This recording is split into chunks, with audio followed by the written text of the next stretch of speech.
आरोप आहे या ठिकाणी पैसे वाटण्यासाठी पब्लिक गोळा केली होती, नेमकी खरी सत्यता काय? तुम्ही गेटवरून जाताना सगळ्यांना चेक करा, हे हॉटेल सगळं चेक करा, कुठल्याही यंत्रणा लावा, हॉटेल सगळे चेक करा आणि कुठेही कोणाच्या खिशात जर पैसे आढळले तर आम्ही निवडणुकीत मागा घेईन. एकही पैसा कोणी वाटला नाही.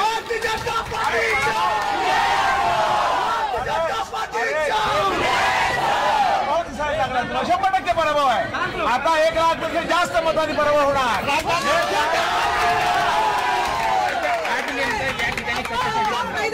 आज कार्यकर्ते, प्रमुख कार्यकर्ते काही इथे हे असं बूथ प्रमुखाच्या फाईलवर हे मार्गदर्शन कसं करायचं, बूथ प्रमुखांनी दूरदर्शन करायला असेल अड्डा करायचं, पण डावलेसाहेब आल्यामुळे इथे कार्यकर्ते भेटायला आले त्यांना.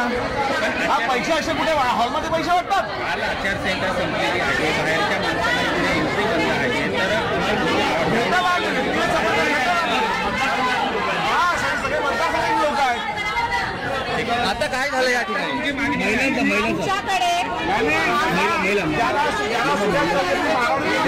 त्याच्यावरती